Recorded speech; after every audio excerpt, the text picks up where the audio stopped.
Waiting for Aditi to start recording. All right, it's recording. So, uh, hi guys. Hi, all of the GPODS fellows. And today is probably the right time to call you GPODS fellows because you have officially graduated today. In the next couple of hours, you'd have your certificates. You'd have completed all of the things that we had to offer. But I really hope, and I want to start off on a note today to tell you that continuity is something that we really cherish.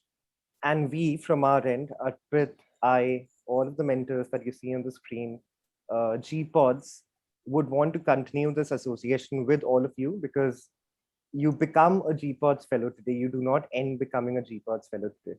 So that being said, let me first of all, it is my role to welcome everyone here.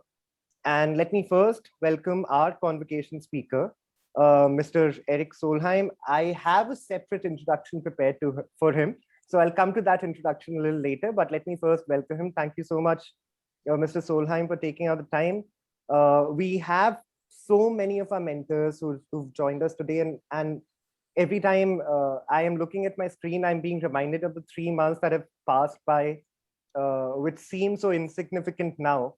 But when you look at all the people who have contributed their time, their energy, their technical expertise to this fellowship, it really, I think, warms my heart, and I'm pretty sure that that drives us to do more good going forward. So that being said, I welcome all of the mentors. Thank you for taking out the time.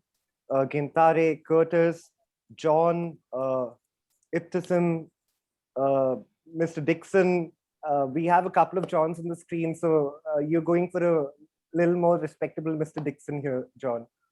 We have John Cummings, who's obviously no less respectable, and thank you everyone for devoting your time over the past 3 months. We're also being joined by Professor David Tipping, and thank you, Professor Tipping, for joining us. It is an absolute pleasure to have hosted you as a mentor, to have hosted all of you as mentors of the GPODS Fellowship. There were a bunch of other mentors who were supposed to join in, but we kind of have to make peace with the fact that we're living in uncertain times and we got to do what we can do. But I hope that all of you, much like I do, keep in touch with each of the mentors here and otherwise, and carry the conversations forward. So that bit done, let me now welcome the most important parts of this GPODS fellowship, which is our fellows. So all of you had been, I remember Arpit and I going over each application twice over, thrice over. I remember making a conscious decision towards making it a smaller cohort so that there's more exchange of ideas. I remember, so there were a lot of decisions that we took in before you even became the GPODS fellows, before we sent out acceptance letters. And so by the time you joined in, Arpit and I were almost arrogant about the fact that we know you very well. And we know where you're coming from, and we know what you bring to the table, everything. But I have never been so happily surprised in my life when I did actually get to know each of you through office hours, through our random discussions, through WhatsApp calls, through lectures, through mentorship sessions, everything. I think I have really, I know that GPODS is supposed to be a melting pot of knowledge exchange and cultural diversity and everything. But I really think that through this cohort, I have come out wiser, smarter, more experienced, learn a couple of things more. And that's all thanks to the fellows whom I think I knew. But today, at least, I can claim that to a certain extent I know. So I'm very, very proud of each of you. I welcome you to this ceremony, which is your ceremony. It's your event. And I hope, as I said at the very beginning, that we continue these conversations throughout the rest of our times. And I'd just like to reiterate to everyone that, to all of the fellows especially, that you have become a GPODS mentor today. you haven't stopped becoming a GPODS. You've become a GPODS fellow today. You haven't stopped becoming a GPODS fellow. So please keep the conversations going. I would tell you what I told you on the first day of this fellowship. Both Arpit and I are annoyingly approachable. Please do keep in touch, and let's keep the conversation going. And let's not forget that policy, diplomacy, sustainability, the three important pillars of GPODS fellowship are supposed to be the three important pillars of our civilization, if I may. And all of you now, to a certain extent, are better placed to make a difference going forward because you have the knowledge capital, you have the networks to do something about it. So let's make our voices be heard going forward. Let's become leaders that we expect you to be. One of the things that we keep on saying about the Global Policy Diplomacy Sustainability Fellowship is that we're forging leaders of tomorrow. And when I look at the cohort and the people present here, I really do think that we've played our part in doing that. So I expect all of you to make your voices heard and to become leaders of tomorrow. And no pressure, just a little expectation of changing the world in the next few years. So that being said, we have a small video for all of you, for all of our mentors, fellows, the wonderful GPODS team here to watch. And I assure you it's a small video. It's not a long Indian movie video that you expect with Indian videos. And once that video is done, we'll move on to the rest of the schedule. So a video for all of you to watch and reminisce. Aditi, if we could play it, please.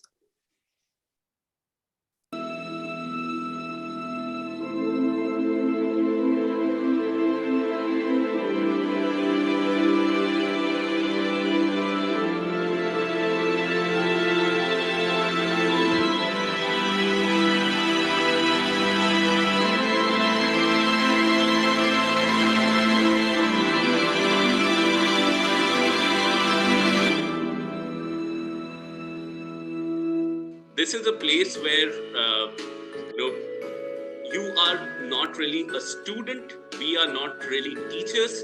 We are all coming together in a community of fellowship, and that's the reason why we call it a fellowship, where we think that everybody makes knowledge or builds knowledge based on the ideas that they already have in their mind.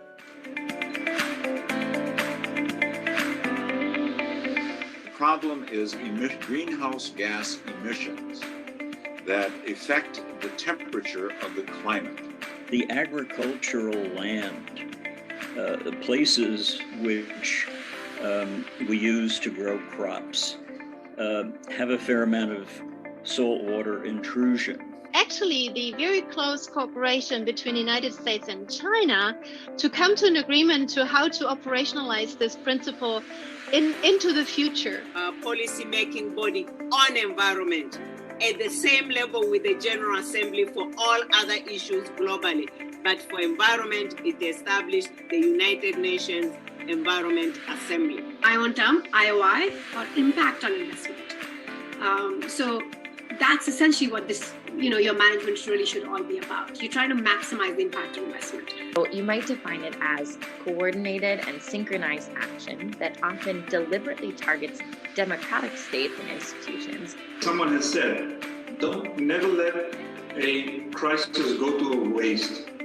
So we are in a huge crisis. Let's not waste it. And instead build from it, build safer, better, and in a more holistic fashion.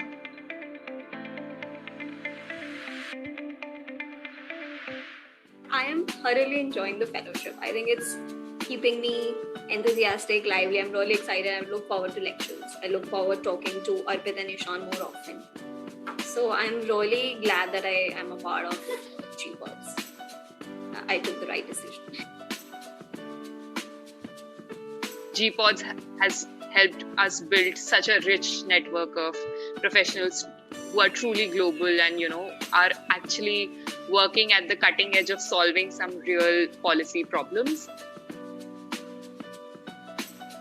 So this is one go-to course that you really need in your life so that you can really enhance in your academic skills and get to push to what you really want to achieve in life when it comes to policy making, sustainability, and diplomacy.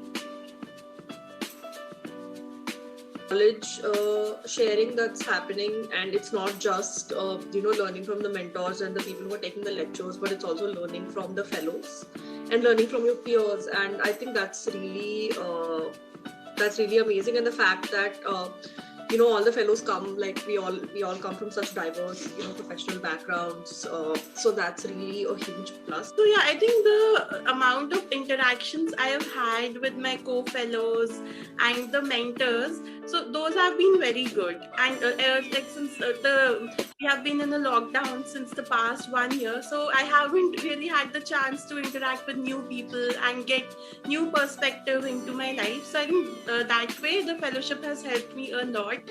I have so many friends across the globe now, and so the key learnings have been very helpful for me. Take away from this fellowship, which is to always be a learner and to never stop being a student.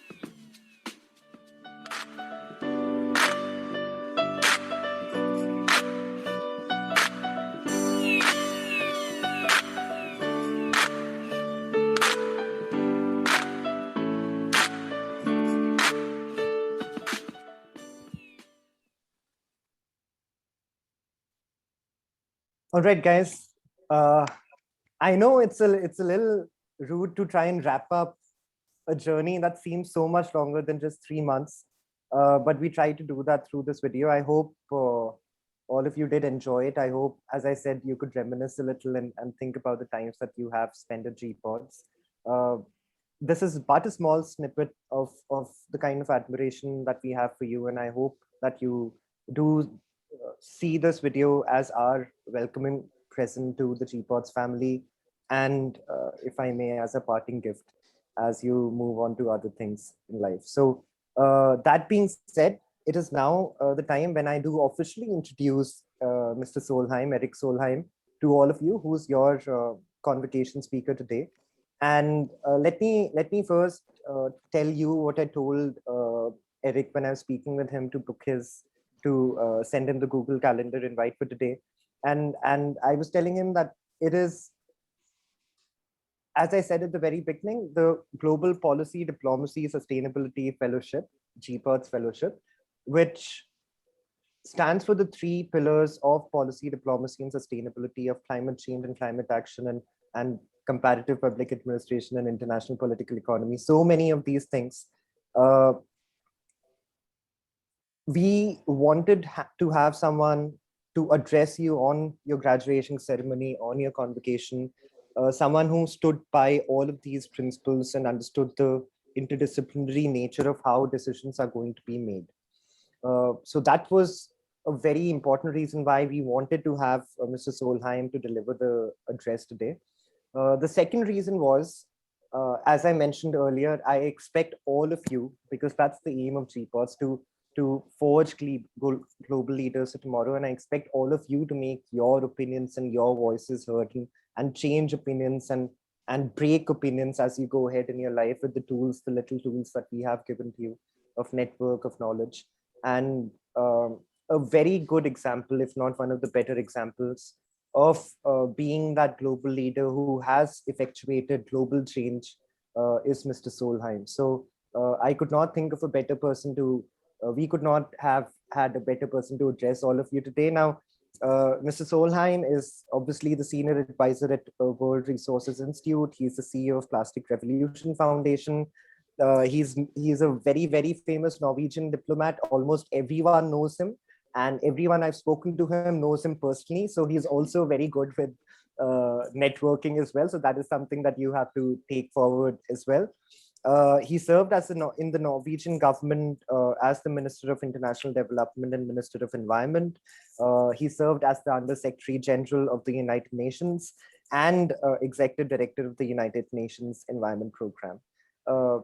till 2018. Now, before I go ahead with the introduction, I must also inform you that I went through a bunch of profiles, including the one that I had of Mr. Solheim, and I cannot do injustice by going on and on about Mr. Solheim, because that is the amount of work he's done in his life towards sustainability and policy and international relations.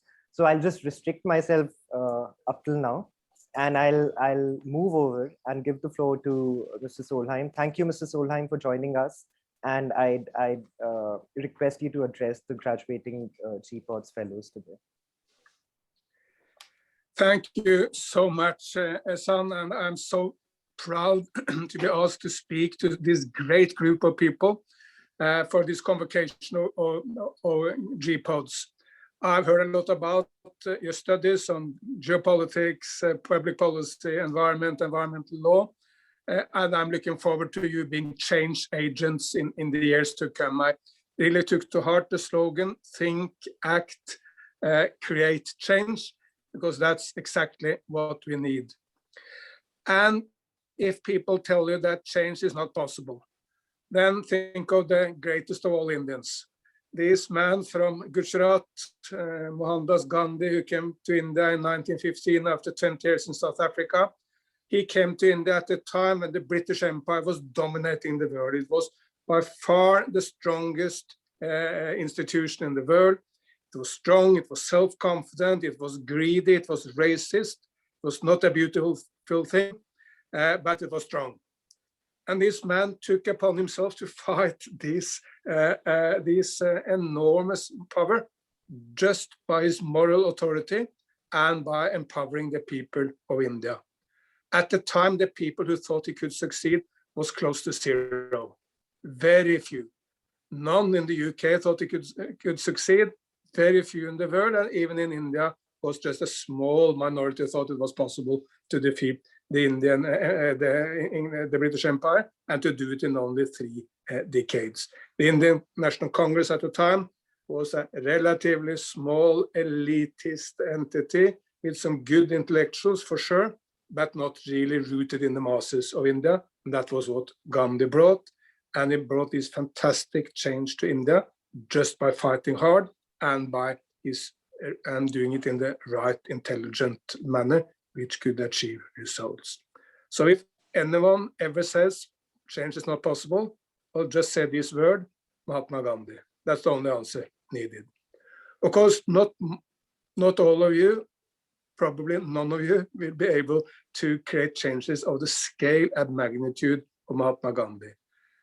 But we can all make changes, important changes in our lives, in our villages or cities, in our nations, and even at the international scene.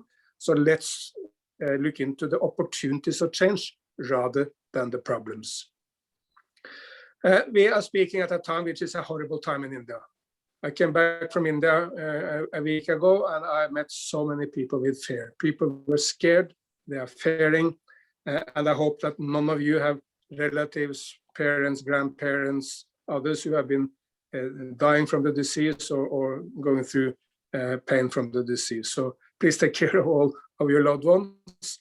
And we understand this is a horrible time, and the hearts of the world are really bleeding for India at this time. And fortunately also now it seems that a good number of nations are mobilizing support and resources which may be helpful to India. But at a terrible time, it's always useful to look into the future, because while the present is bad, the future is good. The opportunities of India at this stage are enormous. India is one of the most vibrant places in the world. By 2050, the economy of India will have surpassed the economy of the United States. It will be second in the world, only to China. And the vast majority of Indians will have moved up to the middle class. There will still be people who are much poorer than others, for sure, but it will be a completely new and more modern and better place. Life expectancy is rapidly increasing. The number of children going to school is enormously on the increase. First time I came to India, there were hundreds of thousands of polio cases in India every year. For the last 7 years, not one, zero. So India is really on the move. and we will see that coming back very fast after the COVID-19 crisis. I believe India will then be the fastest growing economy in the world.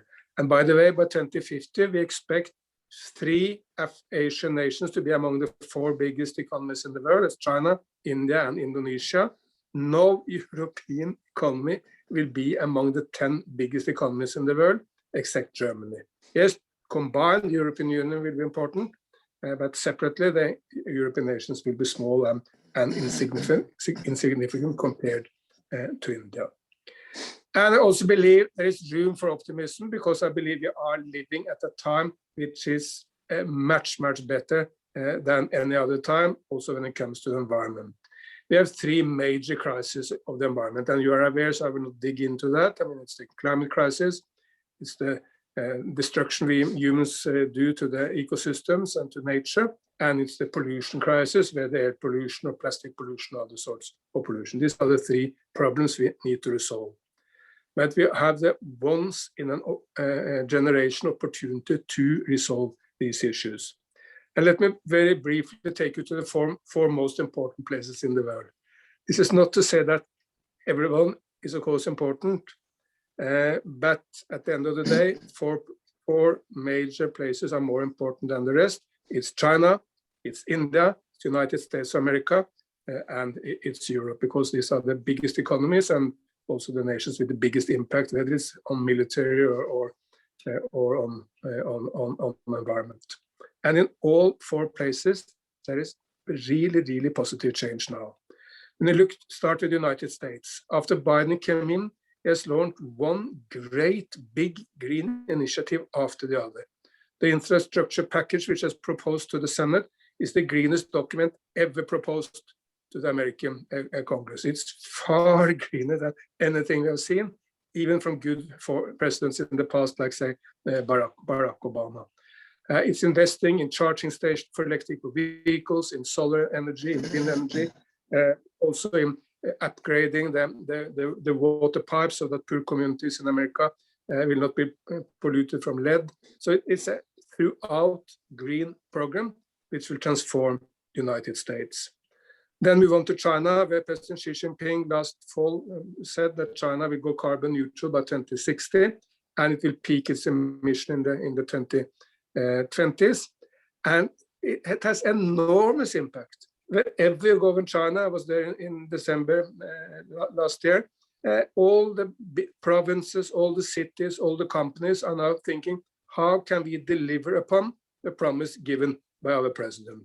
And of course, many of the provinces of China are much bigger economies than most nations in the world, and the impact is immediate. And while people have a very old-fashioned, many outside China, picture China as a very polluted place, it's not the case any longer.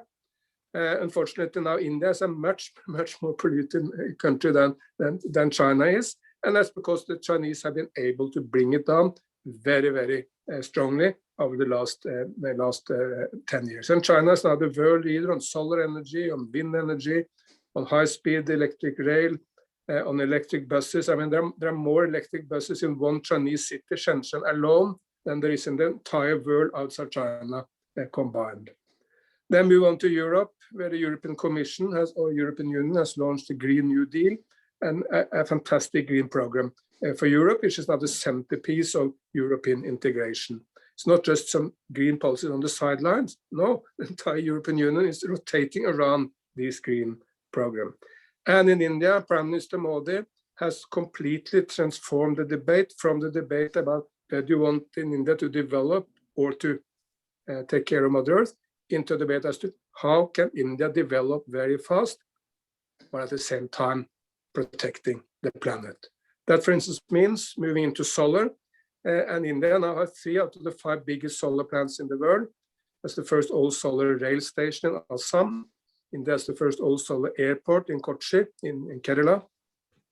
And India is moving from a coal-based economy into a renewable economy at a high speed. And when you take all this together, rapid action in the United States, in China, in Europe, and in India, we will see a completely different world in the years to come. And underlying all this is the fact that solar and renewable energy is now the cheapest energy in the world. And by the way, there's the place where it's the cheapest. It's much, much cheaper to invest in solar than in coal. In many places, it's even economically viable to close down old coal plants and replace them with new solar, and you save money added to creating better air and a better climate protection. So we are not in the old economy where you need to first pollute and then clean up, first develop and then take care of Mother Earth. We are in the win-win situation where you can move on environment and economy at the same time. Ecology and economy goes together as one. That's why I'm so optimistic, and that's why we see these big changes, because political leaders can opt for the green and at the same time create more, not fewer jobs, better economy, not less, bring more people out of poverty while going green at the same time. And this is very, very well seen by the political leaders. President Biden has not at one point spoken about all the problems with climate change, all the crises we may have, sea level rise or hurricanes or extreme weather. Is just speaking about the enormous opportunity for the American people to go green and create jobs. In China, President Xi Jinping has made exactly the same point. He has made even the slogan, which is "Green is gold," he says, meaning that going green is as good for the economy as gold was in the past.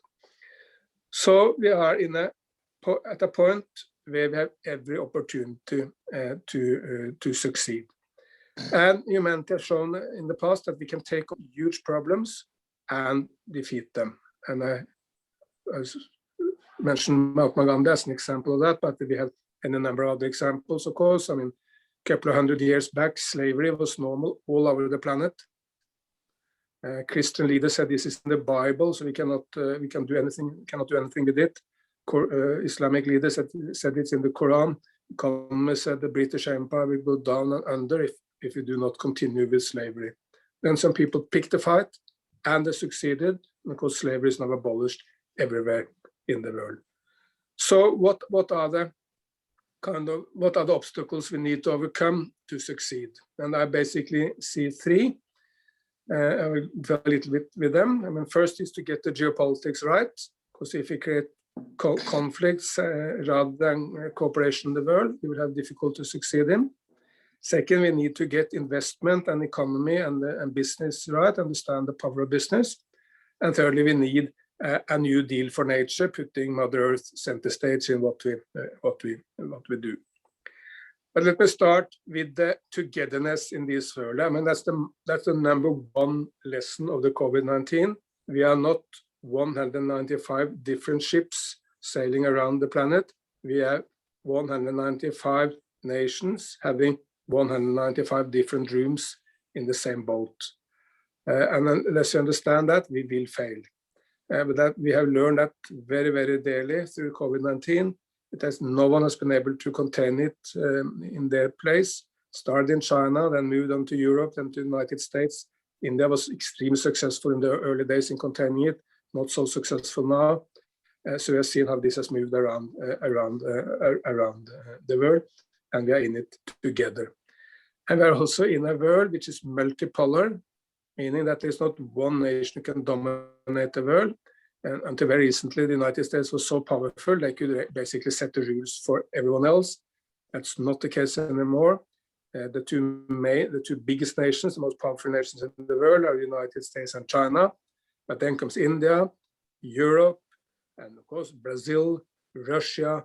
There is any number of Japan, Korea, there is any number of other powers who also want their say in setting the direction for the world. That's a much more interesting world, a much more fair world, much better world than the world of the past. But it's a complicated world because we need to understand that we can only succeed together.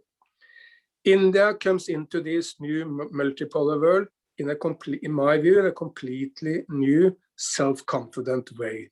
There's been a surge in Indian nationalism over the last years, as far as I can see it. And the people of India and the government of India is approaching the world based on self-confidence. This is a young, dynamic population, high-tech in many cases, surging economy, able to tackle environment problems at home. So India has a strong role to play in the world, and India also has the right to be treated as a major power in the world. Because completely unfair and without any real arguments today that India is not on the Security Council as a permanent member, while some medium-sized European nations are still members of the Security Council. That cannot continue. Everyone knows it will have to change. It's just it takes time to make that change happen. This world is still dominated by a competition between the two biggest and strongest powers, which are the United States and China. The economies of US and China are more or less the same, but of course US is still much richer per capita. US has a military power which is in a completely different division from anyone else. I mean, I think the American military budget is like the 10 next powers combined. So don't think that the US is not an important power. It's also an enormously innovative nation with a very strong culture. But China has come up as an equal power to the US. That's the new. The interest of India, as I can see it, is to be close friends with both the United States and with China. India can trade with both of them. They can have people-to-people exchanges with both of them. And they can gain in many different ways from cooperation with both. And for all the other nations in the world, no one wants to choose. There's not one nation in the world that really want to make the choice between the United States and China. And we should resist any attempt to force us to choose. And we should say, no, thank you. We want to befriend both the two main powers, and we want to work with them to find global solutions for a common shared humanity. And the idea which is sometimes there, particularly in some circles in the United States, that the world, so to say, can decouple into one US-led sphere and one China-led sphere, is a ridiculous, dangerous idea. It will create tensions and potentially even armed conflicts, but it will also be an economic disaster for everyone. The biggest market for General Motors is not any longer in the United States, it's in China.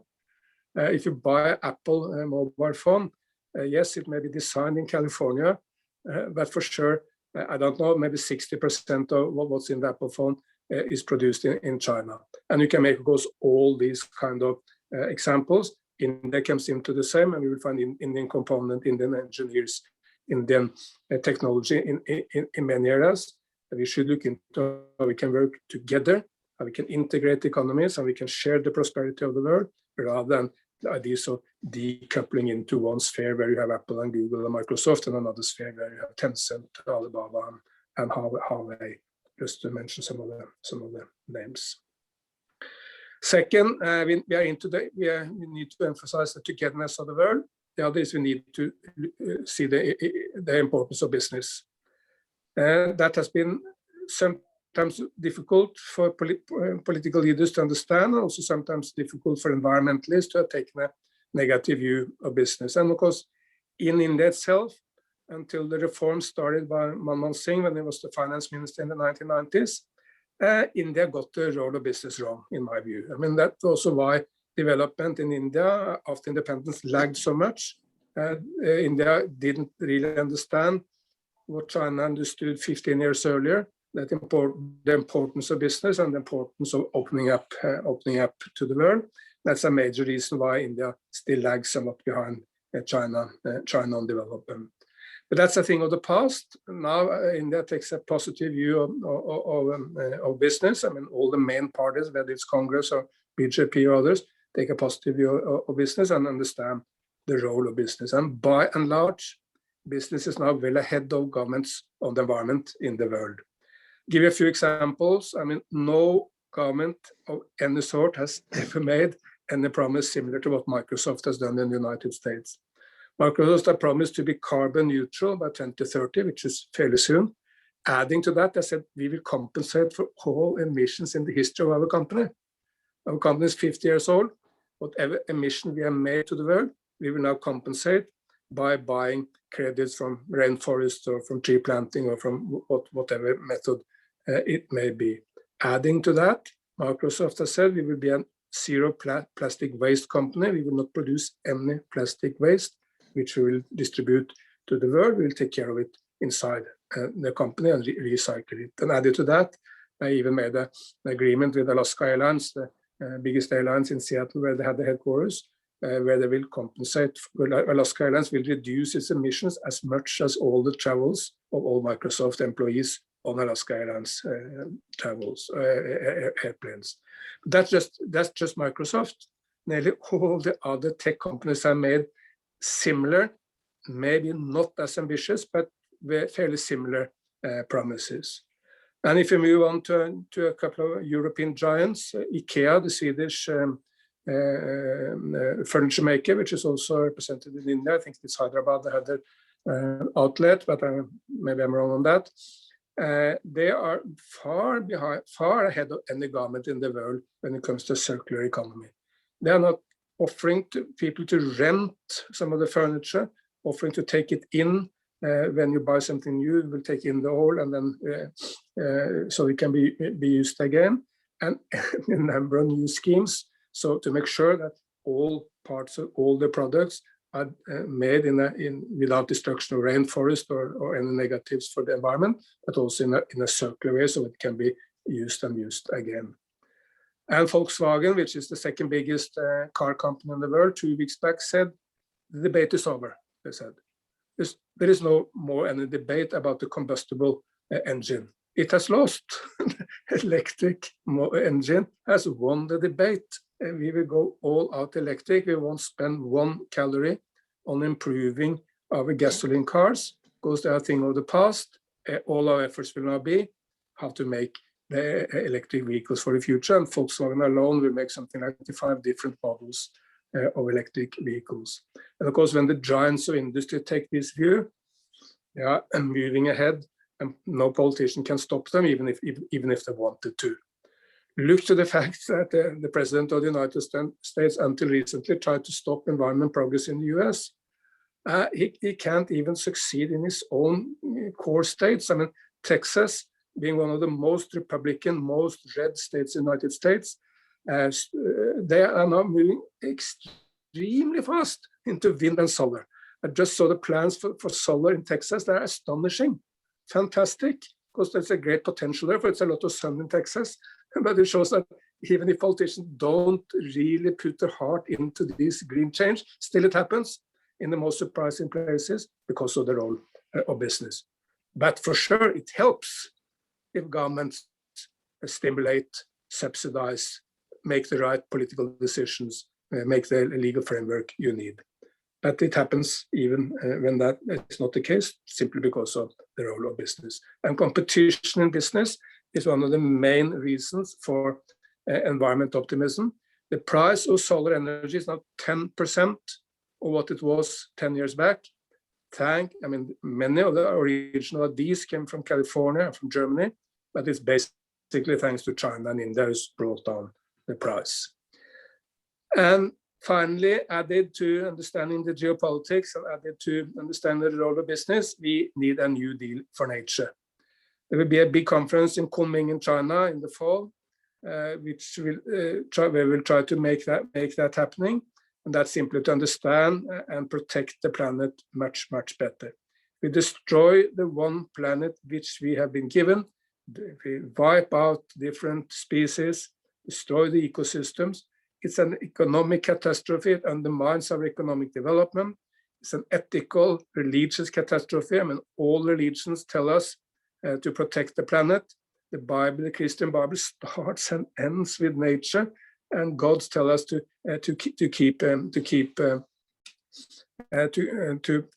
protect the world. And of course, in Hindu tradition, the idea that we are one big family is very, very strong in the Indian great epics of Ramayana and others. So we need to protect our planet much better. And here there are also a good number of success stories to report about, but we need these success stories to inspire us to do more. The number of tigers came down very close to zero in India. Now it's on this increase. Nepal, as the first version in the world, achieved a doubling of the tiger population. So we can at least believe that's coming up. Snow leopards, which was also close to extinction in Asia, are now increasing. The Chinese have done great work on the pandas, where the number is also rapidly increasing. So with good efforts, it's possible. I was to Maharashtra state and a couple of years back and saw the work made to protect the tigers there, which was basically to link the different national parks so that one tiger can go to find a mate in another one, and of course without killing or harming any of the villagers in the area. That's the kind of practical examples. Overpasses, over railroads or roads, you need to make sure that the wildlife will survive in a time where India is rapidly moving ahead. And one of the most surprising success stories is one of the poorest nations in the world, as in Rwanda in Africa. The gorilla population in Rwanda is now rapidly increasing. Remember, Rwanda was the nation of the biggest genocide in modern history. It was a horrible place, but now it has moved into one of the lead nations in Africa in many areas, on the life of people, but also protecting the planet. And that done it by making sure that those living in the areas of the gorillas benefit from the gorillas being there.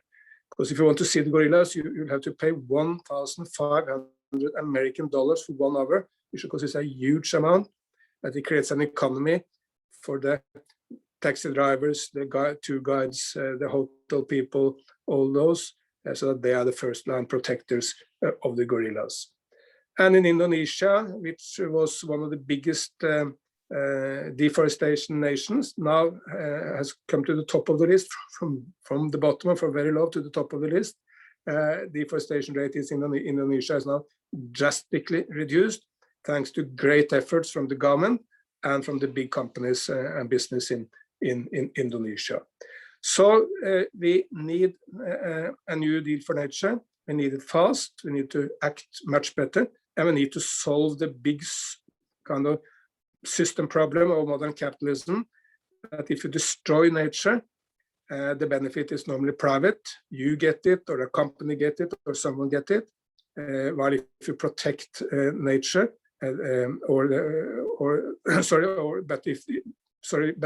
the benefit of destroying nature is private, while the costs of protecting nature is socialized. I mean, they're paid for by the taxpayers or by future generations or someone else. And when you have this dynamic that you can benefit personally from the destruction, while the costs are put on someone else, it's a wrong dynamic which need to change.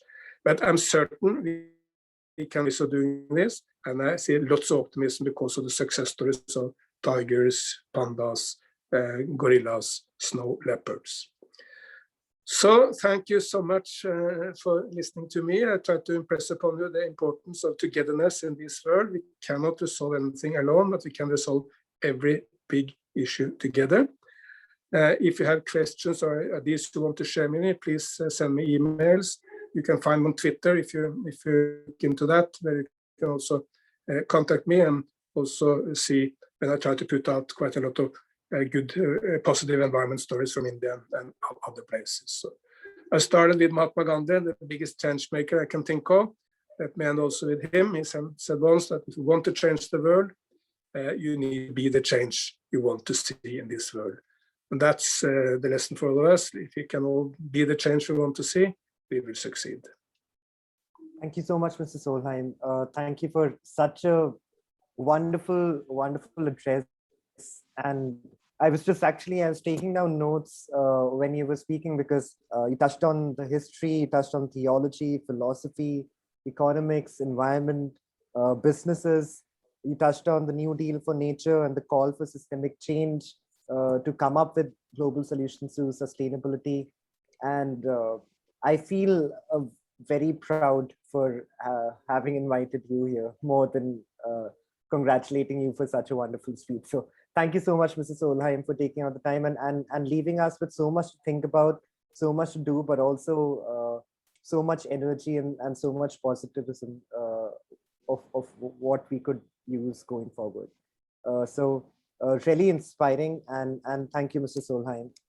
And we will continue our connection with GPODS. We're not going to let you go so easily. So we will be keeping in touch, and thank you for also offering for all the fellows to connect with you separately as well. So that is also something that we should be taking forward. Thank you so much again, Mr. Solheim, and really moving address. Thank you so much.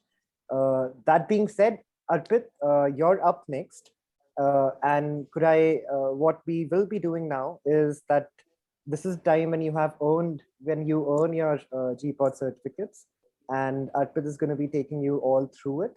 And over to you, Arpit. All right. So with this, first of all, again, thanks a lot, Mr. Solheim, for those inspirational words. I think, a lot of times we forget about how insurmountable or seemingly insurmountable challenges have been overcome by a small group of people and individuals like Mahatma Gandhi that you mentioned. And that's certainly a message that is appropriate for the GPODS fellows to leave with. And I will deliver my closing address towards the end, but right now, let me just congratulate all of the fellows for making it this far. We are extremely, extremely proud of you. And as Ishan said, that this is the beginning of our journey. We have given you, the initial material, the raw material of what we think would make you more effective leaders in the world. You were already leaders when you came in. That's why we selected you, because you were at that watershed moment in your life where you could really make meaningful change in the world by thinking in multidisciplinary terms and building meaningful coalitions around people across the world. So without further ado, let me congratulate each and every one of you. Your names will be shown over here, and it'll be nice if we can just probably unmute ourselves and clap for each and every of the fellows who are graduating with us today. I will also invite each of the fellows, if they're here, to probably just say a couple of words about the fellowship, about your experience. Please restrict yourself to anywhere between 30 seconds to a minute while you do that, so that we can keep in time. But without further ado, first of all, let me congratulate Ms. Alicia Chavon for graduating as a GPODS fellow today. Alicia, we are extremely proud of you. All right, the fellows would speak after the certificate distribution, but next is Ms. Amanda Refson. Amanda, extremely proud of you. Congratulations on graduating as a GPODS fellow today. Anshika Srivastav, again, we are honored to have you as part of the GPODS fellowship, and congratulations on graduating with your fellowship today, Anshika. Mr. Ashok Prasad, Ashok, congratulations on being part of the GPODS fellowship and graduating today. Ms. Bipasha Nath, Bipasha, good to see you here, and it's been a great 3 months with you. Obviously, as we said, just the beginning. Congratulations on graduating with your GPODS fellowship certificate today. Mr. Devendra Rakhamig, Devendra, good to see you here again, and congratulations on graduating as a Global Policy, Diplomacy and Sustainability Fellow.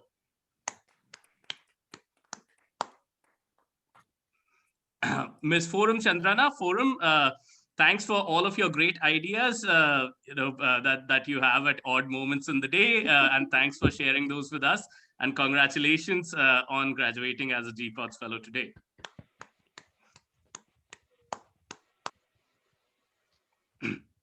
James, good to see you here. Mr. James Peak, today we are proud to graduate you as a GPODS fellow and hope you do great things after this. Congratulations, James.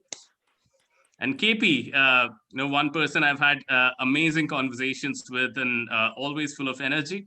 KP, congratulations on becoming a GPODS fellow today, and I'm sure that we'll have a lot of great things to do together.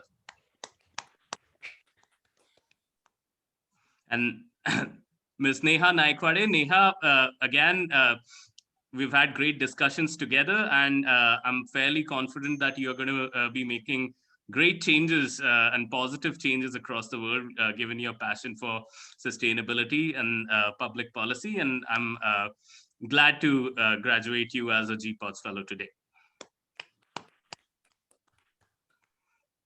Mr. Nipun Bhushan, Nipun, always buzzing with great ideas, super enthusiastic, and you are the kind of person that you'd like to.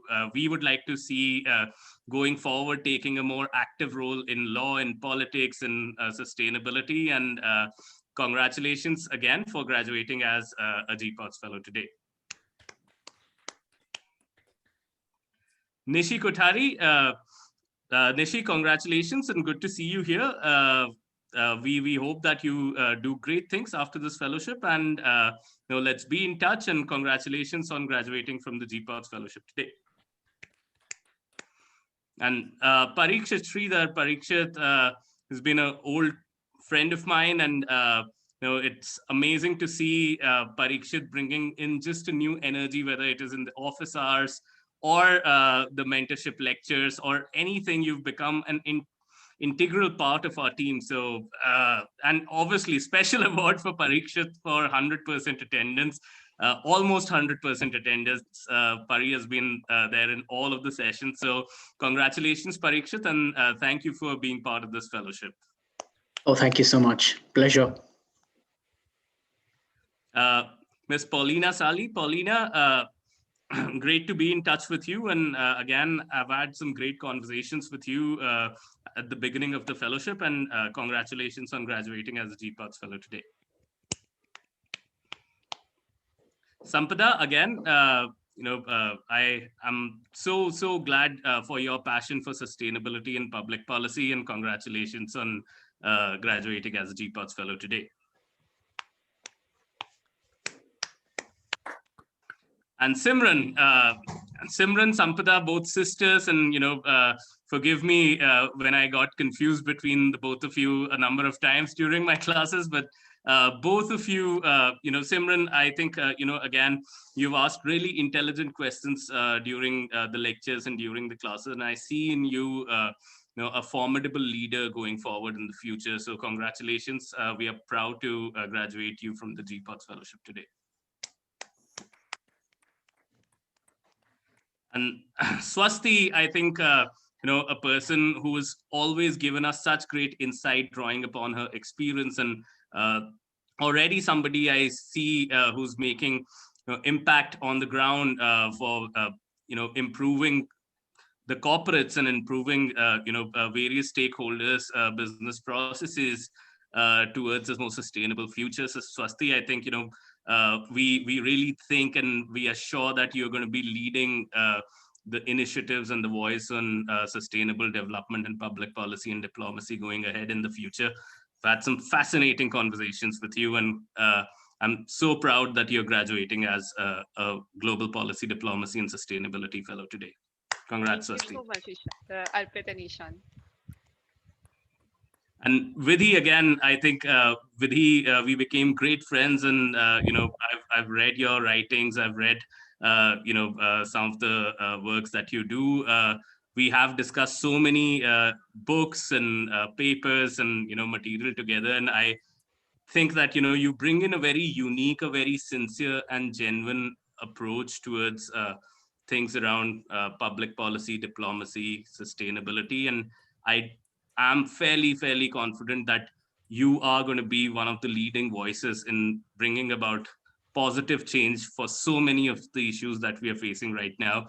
I know that I have to share some more papers and readings with you, and I'm on it as we speak. But thank you so much for being a great fellow for GPODS. Thank you, Arpit. It has been a pleasure. Wonderful journey. And Yolene, Miss Yolene Koteriu, our friend from New Caledonia. Thank you, Yolene, for adjusting with our odd timings and keeping up, with the lectures and all the mentorship sessions late at night. That really shows the commitment that you have to make a positive change across the world and across your people in your community. I'm sure that your people would look up to you, and they do as much as we do for you. And thank you so much, Yulene, for being part of this fellowship. Congratulations upon your graduation today.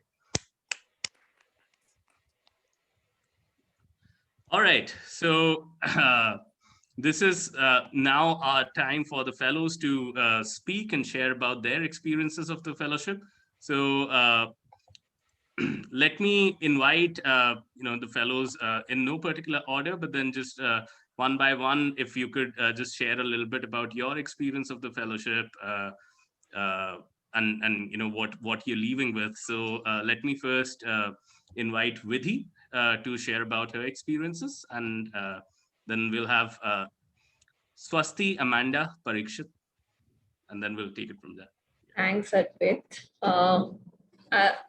Hello, everyone. Really honored to be here and for all the mentors to be here. Special address to Arpit, Ishan, and John, I would say. Learned a lot from you. Maybe, you go to Arpit for public administration, governance, and you go to Ishan for sustainability, John for diplomacy, and probably John for life lessons too. So, and for fellows, I would say that it has been a journey, amazing journey with the fellows. They have made it more special. I've learned a lot. And if I've been, too strong in my opinions, if I've been ever rude to you, I'm really sorry for that. I didn't mean any of it. But I'm happy that Ishan said that we have now become the fellow. The journey has started. And I just want to let all of you know that if you want to discuss any of it, any fellowship, any subject, any book, or just random things about life, I'm just a call away for all of you. Thank you. Thank you, Vidhi. And again, such a pleasure having you as a fellow. And, I'm sure that we are going to be in touch, and you're going to be attending more of, such fascinating conversations together. So let me, without further ado, invite Swasti. And Swasti, if you could share a few thoughts with us. And then after that, Amanda, Parikshit, Nipun. Thank you, Arpit, and thank you, the entire GPODS team. I know there's a ton of people behind what we see on the screen. So thank you, Aditi, Rishika, everyone for managing the entire repository so well, making sure you're sharing everything on time. Thank you, John. Thank you, Ishan. And thank you, most importantly, to all the mentors for taking out the time to, speak to such a small cohort of young people. I don't think a lot of leaders do that, and I genuinely want to thank you for doing that, because it makes so much of a difference in terms of the way we think and the leadership that we are able to inculcate in ourselves. It just gives us a lot of sense of confidence from within, and I think that is what GPODS did for me. It really helped me build that confidence, and today I really feel that when I speak in public, I have a sense that people listen. I don't think I had that level of confidence before I joined GPODS. And that, I think, is one big evolution in the last 3 months that I take back. And really thank you for doing that. Again, as Vidhi mentioned, I'm just a call away. If anybody wants to reach out, really happy to meet all of you, all the fellows, because I've learned so much from you all. I've loved all those virtual cafes with you, just brainstorming on random ideas with no real objective or a hidden agenda inside, just coming out and sharing what we think.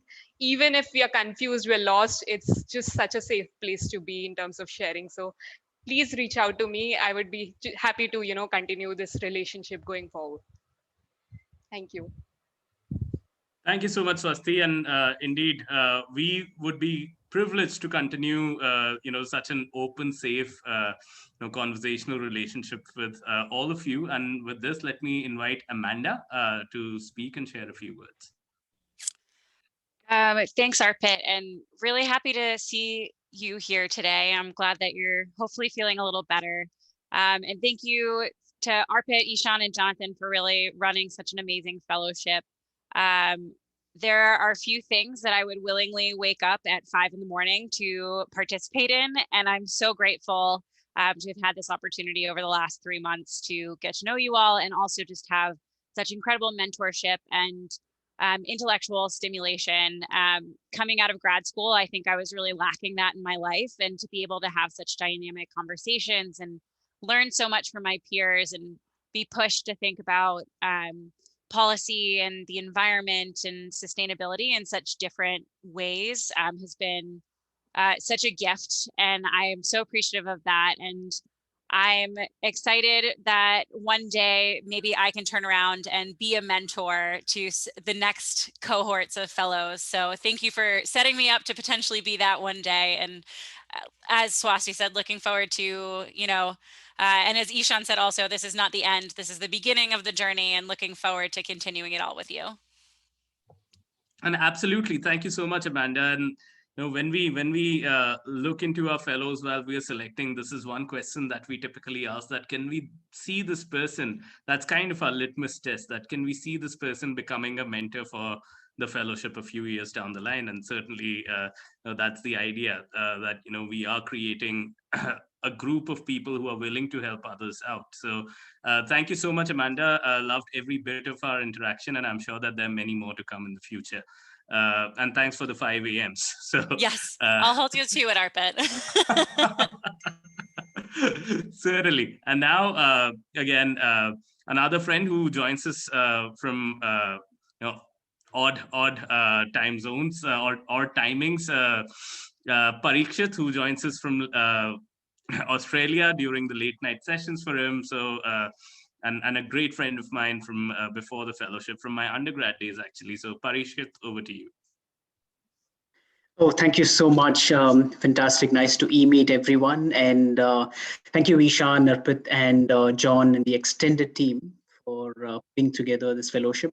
It was an amazing experience because I would say I've come from a totally quantitative background, and this program has given my mind some great wings because I've met mentors from different walks of life and transcending many different avenues of human endeavor.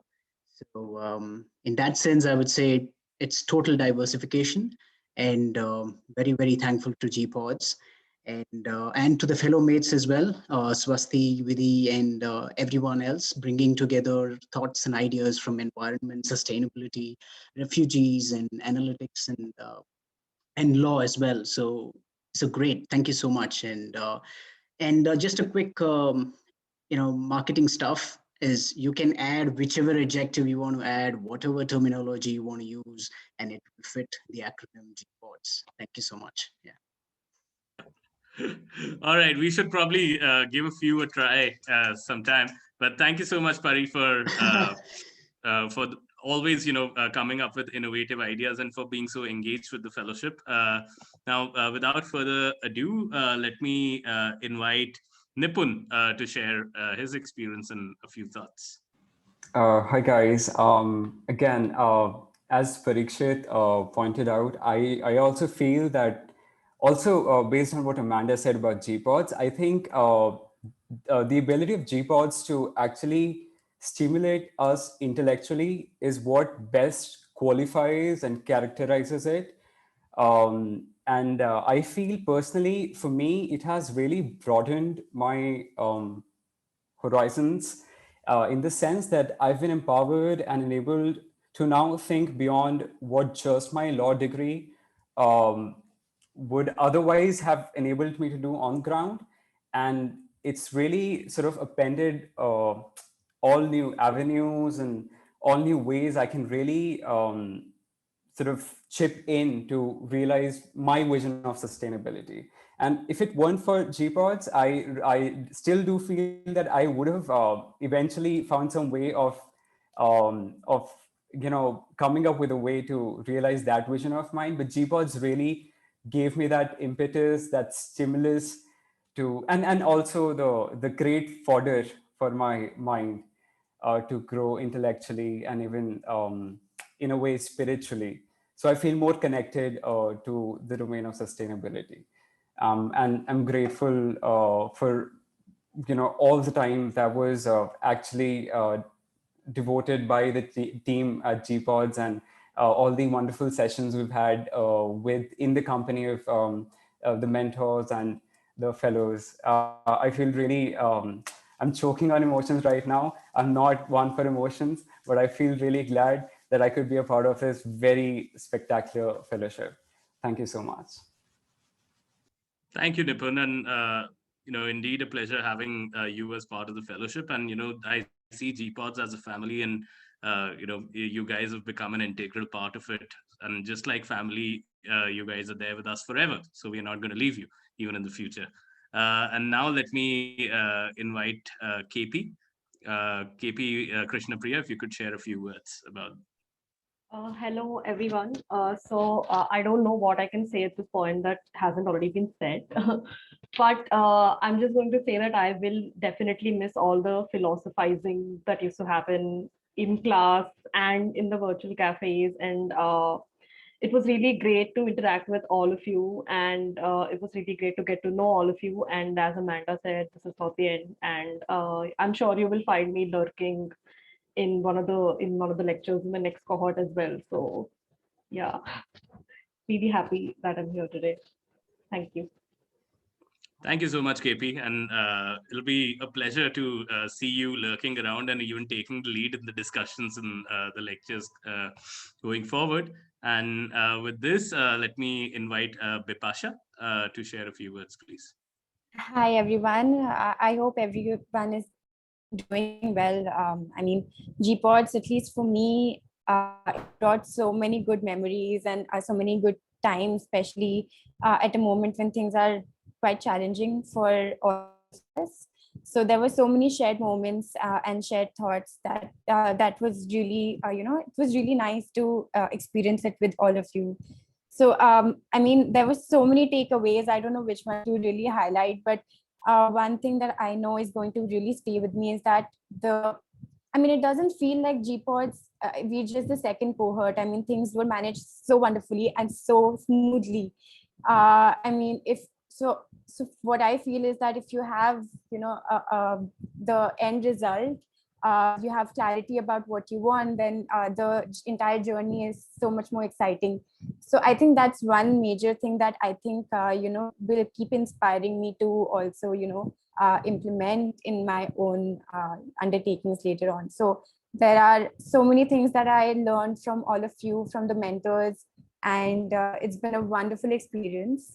Would not have been possible listening to all the mentors and all of you if it were not for GPODS. So thank you, and it was really, really wonderful being with you here.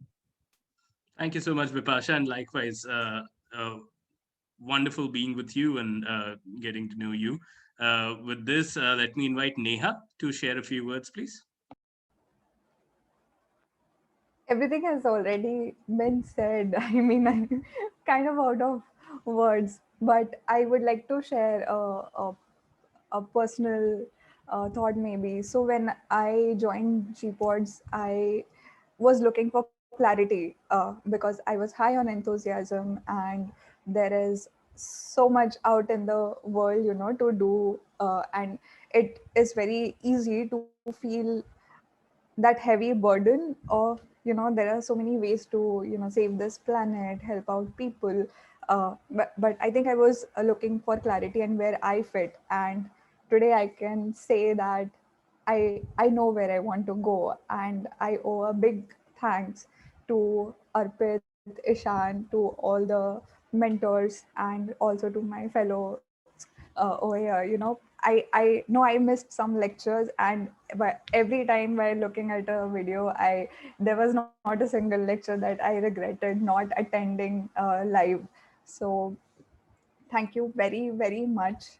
And I would also like to say that in maybe 10-15 years down the line, if there is a situation as in I need some help in law, and I call up KP quickly and get moving to the solution, I wouldn't really be surprised to have such a ecosystem in place. And I think this is going to have a huge impact, because one person cannot be expert with everything, and here we are here GPODS is building a system where it is creating an ecosystem to move all the fronts forward to create that change. So I think it's going to be great, guys. I mean, you all are on to a great start, and in a few years we are going to see great results of this program, and I'm happy to be been part of this. Thank you so much. Thank you so much, Neha. And I have to say that we are equally inspired by you as you are from us. And we are glad that we were able to make a positive difference in getting you to understand where exactly do you want to head after this. So there's nothing bigger than that we can imagine, considering the work that we're doing. And with this forum, over to you. Oh, yeah. Thank you so much. Glad to be a part of this program. I have a couple of points to share. Yeah. So, one is that I have found my tribe. So, back in like before GPODs, I am, ranting on my social media, and I feel like, is it just me who is seeing all these problems and is concerned about, all these things happening in the world? And, there we have, I'm coming from a very different background. So, it's a very, uh, it's a very calming feeling to be a part of your own tribe where everyone is concerned about the issues that you are concerned of. um, Secondly, there's a lot of freedom and accessibility that is given by GPODs. So if I were to understand all these things from all these awesome mentors, I had to apply in some education program, and they would have asked me my background, which I'm sure I wouldn't have been eligible for. So there was no eligibility criteria as per the academic background. So I'm very grateful for that, that I could access this all these knowledge uh, because of that, and a lot of freedom we had. um, and third thing I want to say is that I had a kind of world tour in past 3 months, and uh, it's a and like philosophically, spiritually, it's a very calming feeling that we all are more similar than we are different, and it's a very beautiful feeling to leave behind, to leave behind with. And yeah, these are my thoughts, and very thankful to all the mentors, to the organizing team, and uh, like I said, I started from the tribe.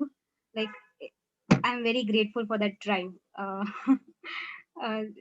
Me and KP were chatting yesterday night at 3:30 a.m. Yeah. Yeah, thank you. Thank you so much, Forum, and we are glad to be part of your tribe, and we are glad to build meaningful relationships with all of you. And that's the idea, that you can pick up a phone and reach out to a GPODS fellow at any point of time in your life to solve a problem that you're working on. That's the sort of culture that we believe in. That's the culture that we want to create more of in this world, and we are glad that we played some part in making that happen. And this is something of a multiplier effect, that what we have done now, you will add to this community, and that's how it grows. So thank you so much, Forum. And now let me invite Devendra. Thank you, Arpit. So I would like to say that first of all, I was very humbled when I got selected for the program, and it was one of a kind of opportunity where I was meeting and even working with people from diverse backgrounds. So, and I would really like to appreciate the dynamic structure of the program and the flexibility which provides to the candidates. So I've been that student who have missed a lot of the live sessions of the program, but I have mostly referred to the recordings and learned from that. So till now, public policy, diplomacy, and even environmental sustainability, these things were my interest areas. I was interested about this, but now, after being part of this fellowship, I have a good amount of knowledge, and uh, though I'm working as a business consultant and I'm advising companies to make a good amount of money, but going ahead, if I happen to be a very uh, good consultant in the future, then yes, in my suggestion, behind those suggestions, I would really have these core values, which would be guiding me. And so, be it advising to those businesses, or if I happen to create one of my own, then I would really make those businesses adhere or at least advise to these concepts. So thank you everyone, and thank you GPODS for at least connecting me to a wide variety of experts who are top of their game across the world. And thank you all. It was happy to interact with you all. Hope our paths cross again. And maybe if this pandemic wasn't there, then maybe I would have met you in Delhi, yeah, or at least in the NCR region. Thank you everyone. Hope let us stay connected, and if at least on WhatsApp or on LinkedIn. Yeah, thank you. Thank you so much, Devendra, and we hope that you'll be making a positive change to the private sector, as Eric also said a while back, that that's a part of equation that we cannot certainly ignore, and they have to play their role. So we are glad that you'll be contributing on that front, bringing some of these values in over there. And with this, let me invite James, and after James, Nishi. GPODS have given me a lot of great opportunities, of course. I like the change. I like the structure of how the classes works. I like how the interaction with mentors and everything that has been going on. Of course, I obviously, there were sometimes I didn't attend the class because of professional obligation. Of course, I was a frontline worker and work in the corporate retail sector. And this pandemic, of course, brought us a lot of changes and a lot of overburns on me, because obviously I worked a lot recently, and because of that, I didn't make a class. But on the bright side, I did serve a lot of communities for those who are in needs, particularly with a lot of retail products. And of course, I know this is a difficult situation right now, especially with India. Of course, their COVID cases is rising, of course, and I understand deeply concerned with that. And so the thing that we need to take away from here is what's going to happen next. What is the uncertainty out there? We obviously should not be discouraged because of the pandemic. We should be obviously proud of ourselves that GPODS has an opportunity to give us a lot of opportunities to actually prepare for the future and everything else that is required for us to become a future leader for tomorrow. So for that, of course, I hope that everyone's their future and everything, gratitude should be all right and everything. And I hope that I will potentially will see you all in the near future, whatever it is that potentially I will meet you all. Thank you very much. Absolutely. And thank you so much, James, for all of the work, the good work that you've been doing on ground. And as we just discussed earlier, that, it's not as if, these 3 months are the end of the fellowship for you. You can very well attend all of the future fellowship sessions and, keep getting to know more mentors and more of the new fellows. So thank you so much for being part of this community. And, absolutely, I love the idea of looking forward to the future and, making something good out of it. So thank you, James. And with this, let me call our last fellows, Nishi, who can probably speak now. And thank you. Before Nishi, I've received a message from Mr. John Dixon. John, I know that you have to leave. Nishi, if you don't mind, John, could you just share a few words about the fellowship? You guys know about John. I keep talking about him a lot. I'll tell you more, but then let me just invite John Dixon first, and then we'll get Nishi. No, so I don't want to take time here, and just go ahead. I very impressed and proud of all of you, and this is a fantastic program that run by a few troublemakers there, and so those are the best kind of people to be around. And I love the program. I think that you've been exposed to a lot of different points of view, and that's very important. But going forward, the main thing is the connection. The relationship is the key. That's how we're going to fix the world. it's broken because relationships are broken. It's very simple. So the connections you've made here are very, very special and very powerful and very important for making things better.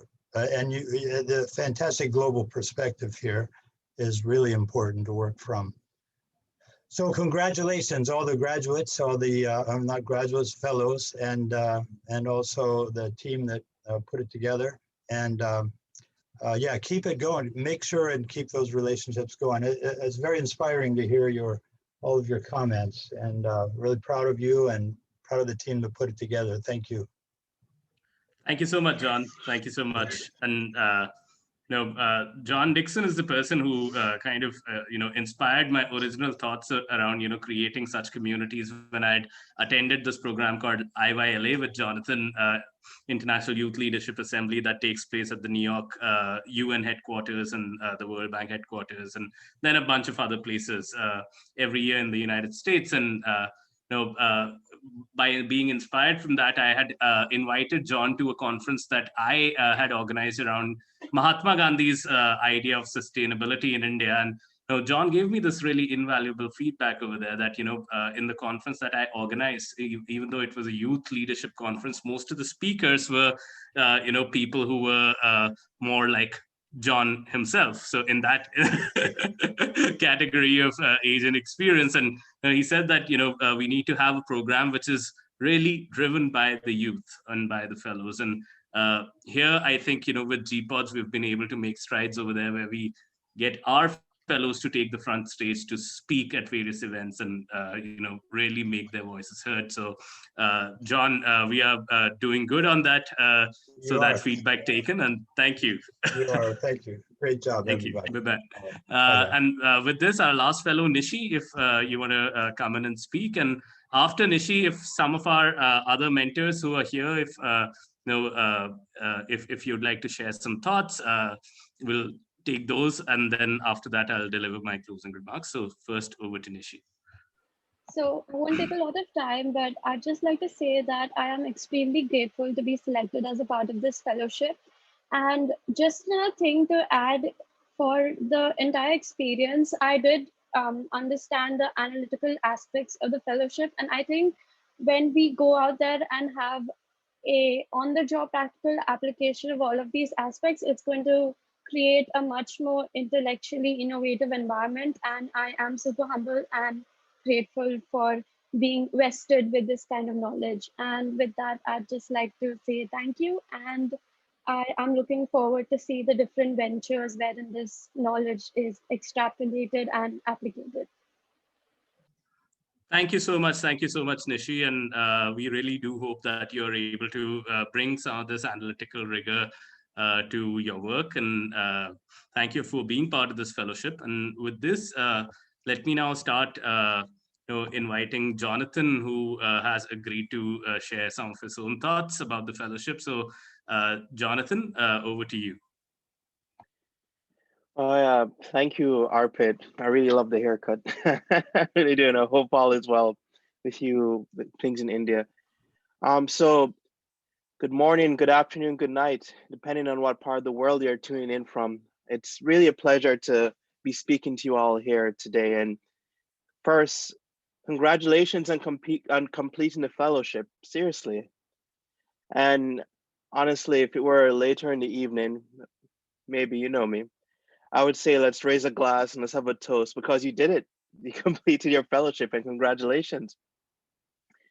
Now, I hope you're not all worrying too much about your capstone or the daily ongoings of life because today's a day for celebration. It really is. You completed a very, very prestigious fellowship.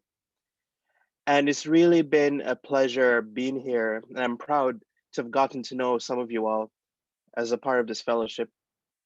I know you guys have actually met me at an interesting part of my life. As Sean said, I just came back from Jamaica a few days ago and beyond the spotty internet, and this being the second time I've been in Jamaica in 12 years, and Jamaica nearly swallowed me whole and other bunch of things I can't say because it's being recorded. I'm really, really proud to be in here. And I'm looking forward to keeping in touch with all of you as you officially join the GPODS family. So fellows, as this chapter comes to an end and you continue to craft your own personal stories and begin to write a new chapter, I want each of you to think of yourselves and ask yourselves this question as you move forward. What will your legacy be? Now, you're fellows of an elite network of individuals. The knowledge and experiences that you've gained from GPODS has been beneficial to the entire world.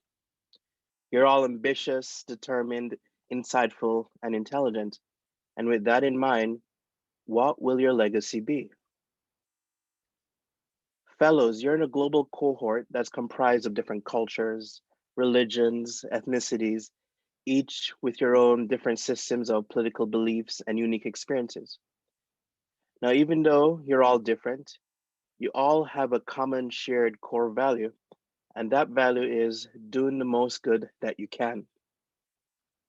Now, whenever I speak to a fellow, the theme of doing the most good to positively impact the lives of others always comes up. Now, whether that's talking about innovating things in the private sector, bringing forth sustainability, good governance, getting rid of plastic in the oceans, saving the turtles, all these things are good thoughts and good things that come up. And truth be told, I honestly think that's just a part of the secret sauce of being a part of this fellowship. Now, I'm excited to see where you all will go from here because I look at each and every one of you and I see future international actors, potential politicians, policy leaders, advocates, C-level executives, and who knows, maybe a head of state or two. You know, you can never really tell, right? So unfortunately, this 3-month journey has come to an end, but that doesn't mean goodbye. As Arpit said, you all are part of the family. And we want you to keep in touch with each other. We want you to keep in touch with us.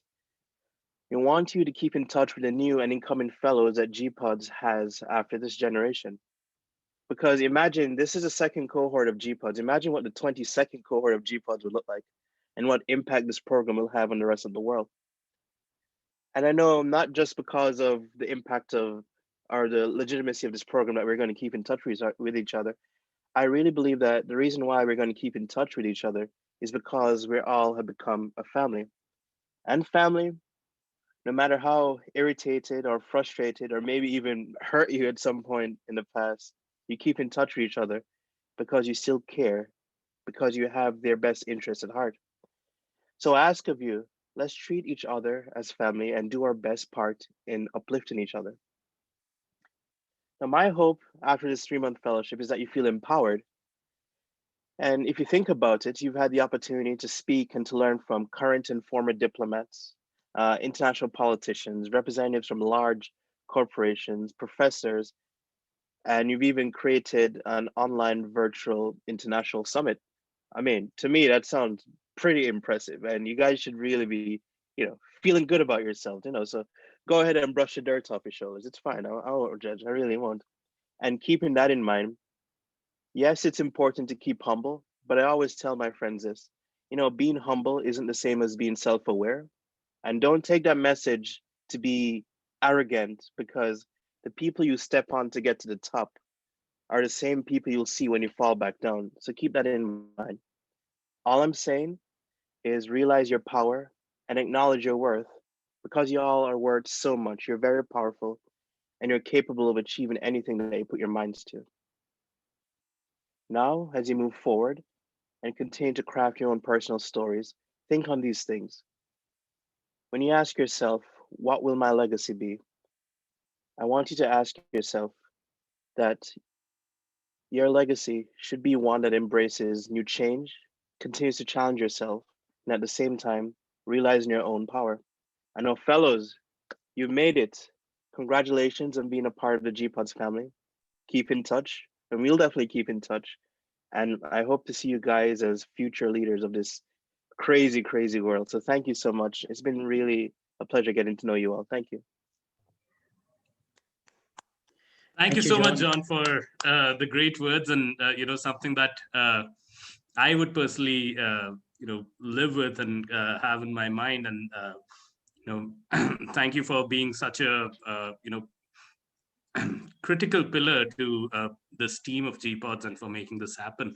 And now, before I close the floor officially, I'd like to invite Professor John Matthijssen, who had kindly, accepted our invitation to be a mentor for the fellowship this time. And Professor Matthijssen, if you could just share a few words for the fellows before we close the event.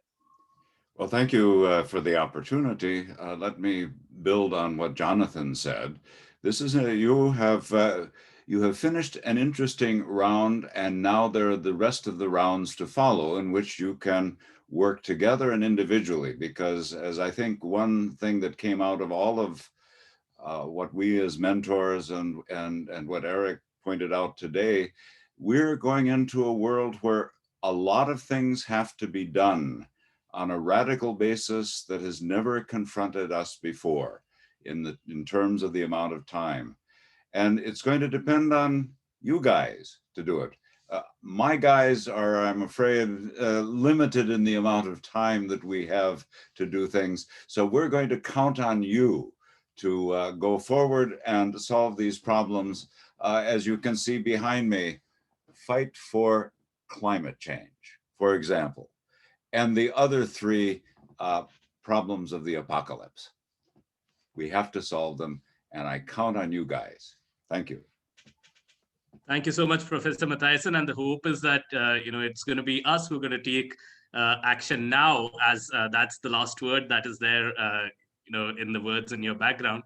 That the time is to take the action now, and we are going to be well placed, and we are going to be taking those actions pretty soon. And with this, we come to a closing of this event. I am eternally thankful to all of the fellows for being part of this great journey. And I can't repeat this enough of what Ishan said, that this is just the beginning of a great journey. And we are thinking about it as right now 20 fellows, along with about 76 mentors from all across the world, coming together and thinking about some of the problems and their solutions that would really define our present as well as our future, as well as how the posterity looks at its past. That how would people in the future perceive us as human beings who did something for the benefit of the humankind, for the world, for the earth, or human beings who just turned the other eye and kept sitting together, not doing much. And we are the generation, we are the people who would define that.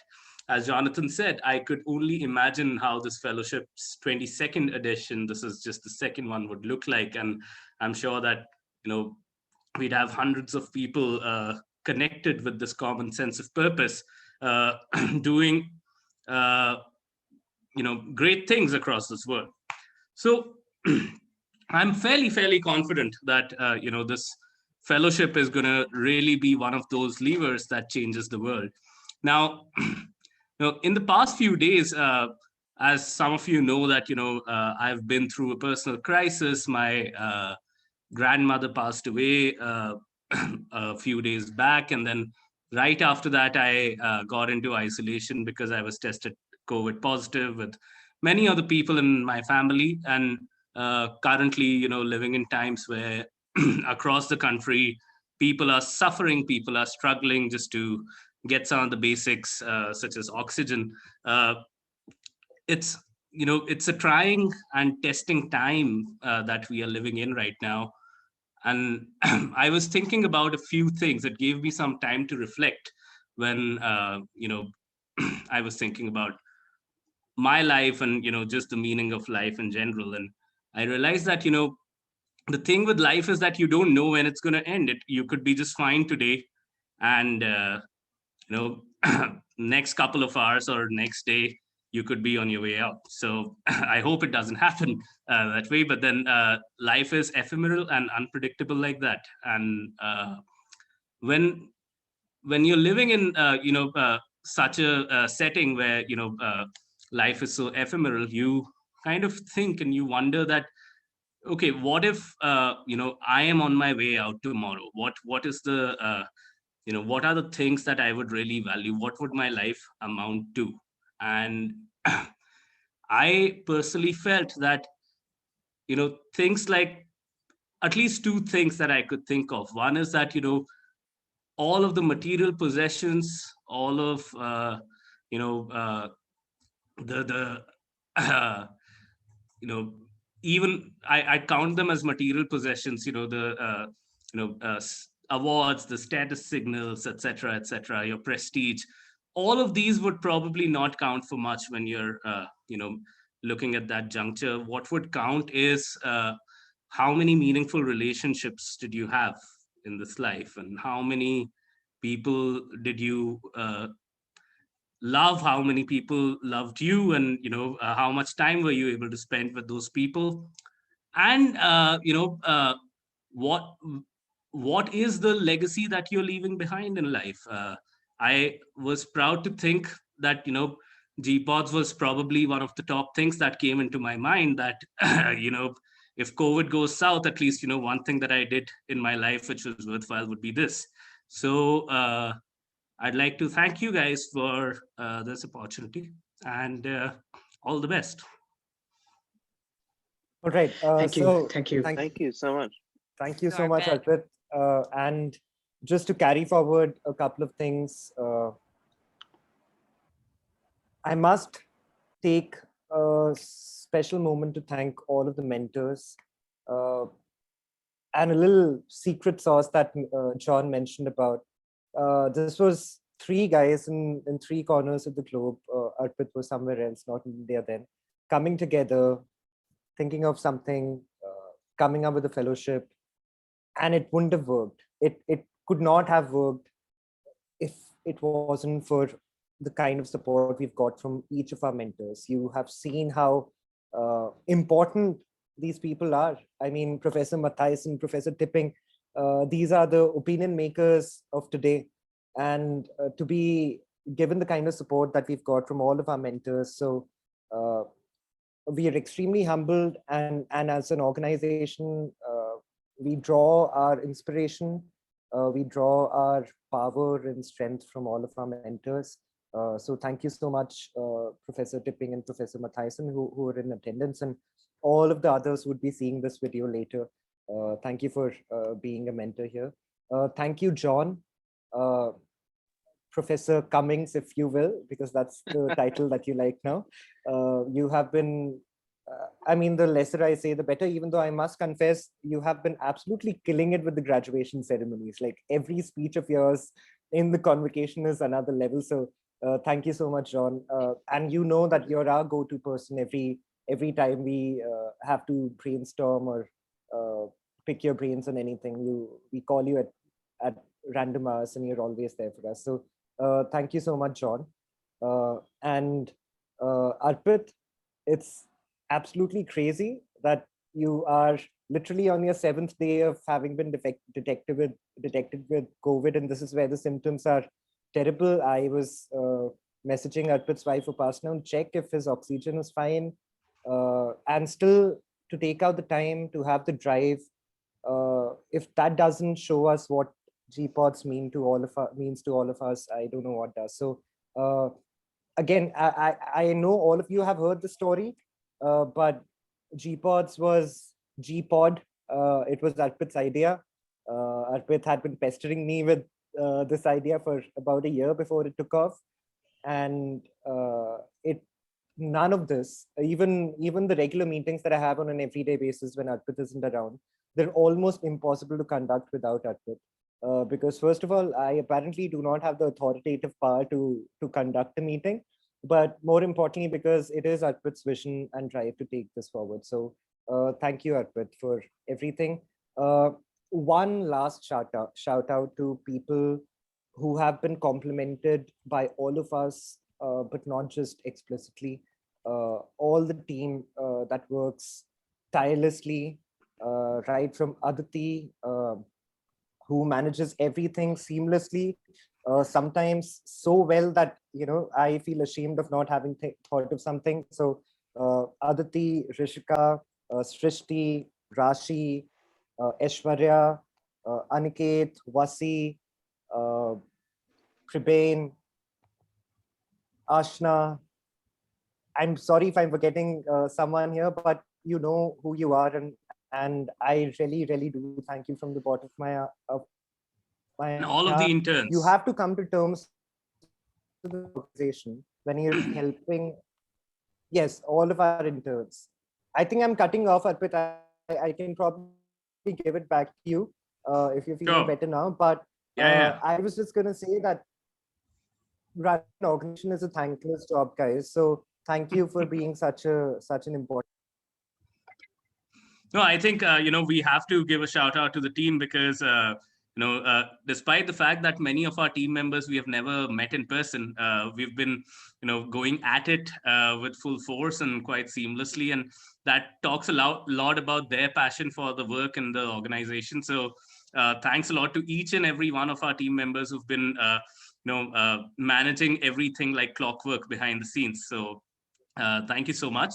And I know that this was supposed to be a closing address, but I received a belated message from David that I had checked with him whether he'd like to speak, and now he has confirmed that he would. So David, if you're still here and if you'd like to share a few thoughts before we end, that'll be awesome.